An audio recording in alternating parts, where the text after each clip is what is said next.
Hi, this is another video in a little series of videos that I'm doing at the moment to support teaching knitting in the round, and specifically today I'm going to focus on knitting Fairisle in the round. I should just say that I'm recording all these videos in the time of Corona, and so sometimes I'm finding that my voice is all right and at other times it goes a bit funny, so that's why. And also my hands, probably like yours, are really dry and swollen and sore, so sorry about that. Anyway, the last video was showing how I establish knitting in the round on a single circular needle, and we also looked at getting knitting in the round on DPNs going as well. In this video we're going to look at using charts to knit Fairisle in the round, and also how to carry the yarns in both your right and left hands. So if we look first of all at the chart, here is a chart for this project, for this cowl. This is an all-over Fairisle chart. It looks obvious when you see it in the item that it's a zigzag chart, and in this sample the dark pink is in the white cells and the light pink is what I'm using as colour B. So basically this is my background colour. A is my background colour and B is carrying the Fairisle pattern. The chart above, this chart, is a motif, it's a heart, and so there are generally two kinds of Fairisle charts, all over Fairisle and motif based charts, but the techniques are exactly the same for both. So here I've got my knitting which has started, and this is the beginning of my round. So I'm going to now place my stitch marker, and just for the purposes of teaching you this, I'm going to just knit a couple of stitches so that I trap the stitch marker again, and I'm going to pretend that I need to knit the first round in A, but carrying my other colour, B, along behind. A lot of patterns will ask you to do that, and mine often do, especially on throws and things like that.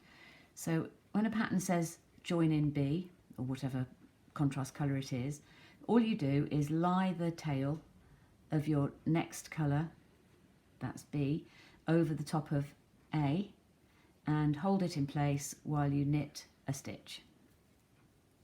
And now it's just loosely trapped behind there. Now the secret to having no tangles in your Fairisle knitting is having yarn A firmly on your right hand side. I'm doing this as a right-handed knitter, which I am, and yarn B on your left hand side, and you therefore can immediately tell that these yarns won't get tangled because they're never going to meet except when you knit them. So to get hold of the knitting and feel comfortable with it in your left hand, what you need to do is to just do what you normally do to pick up your knitting in your right hand if you're right-handed, and then try and mimic it with your left hand, and your hands will just kind of do it automatically, and it will take a bit of getting used to have the yarn be in your left hand. So I'm going to pick it up exactly the way I do with my other knitting, with my yarn A, and I'm just holding it lightly in my left hand in quite a similar way to the way I'm holding the working yarn in my right hand. So I'm going to knit another stitch of A, and now I want to carry B. I want to carry the pale pink yarn along the back of my knitting, and I really wouldn't want to ever do more than 3 stitches, so I wouldn't want a float of the contrast colour of more than 3 stitches in length behind. Some people do 5, I think that's too many.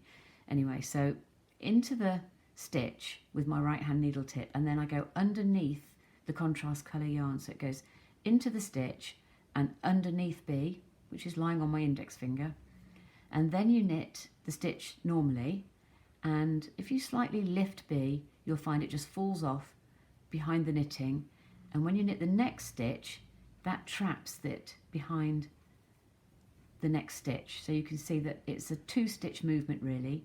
You go in, I'm just going to knit a couple more in A, you go in to the next stitch with the right hand needle, lift up yarn B, which is waiting for you, you've got it in your left hand, and you go underneath that strand, and then you knit normally with A, slightly lift up your finger again so that it just causes yarn B to slip off behind, and with the next stitch it will be trapped. So that's 1, 2, 3. Now I'm going to trap it again. So I go into the stitch, lift up yarn B, go underneath it with the right hand needle, knit normally, lift it up slightly so it slides off, and then with that next stitch it's trapped. So now let's imagine that I need to start knitting with A and B. So I'm actually going to use both colours in the same line. So let's look at chart 3. So I've got A, B, A, B, A, B, and so on. So I'm going to start this chart repeat with A. Now I need to knit B. I've still got hold of the yarn B in the same way, but instead of going underneath it like we did when we wanted to carry it, I'm going to go into the next stitch and over the top. Whoops.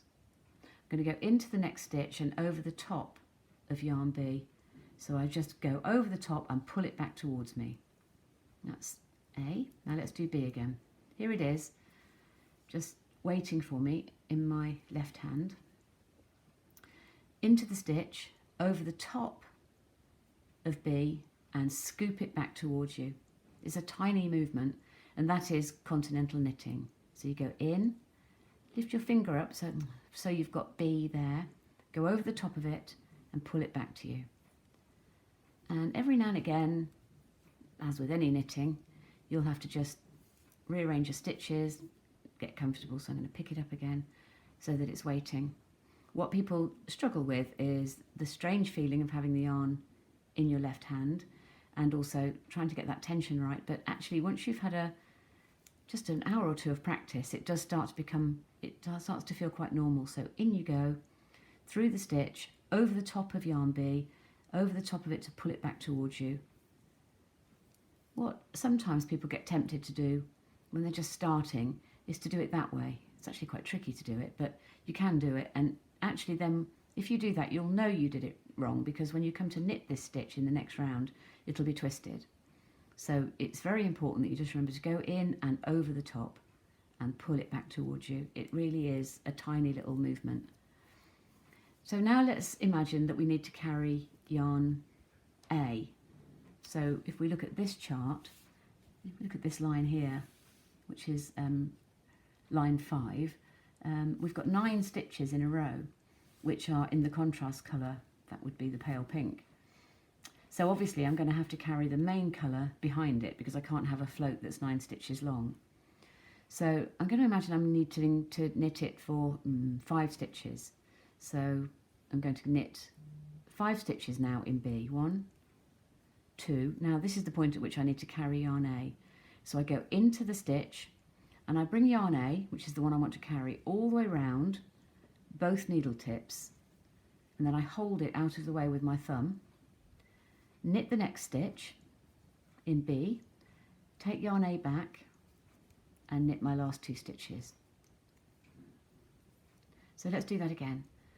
I go into the stitch and I want to carry A, so I go all the way around both my needle tips and then I knit with B as I did before, knit it off, and then that yarn A, goes back and I carry on knitting with B. I'm going to do one more. Going in there, yarn A comes all the way around both needle tips, hold it down out of the way, knit with B, take A back and knit on.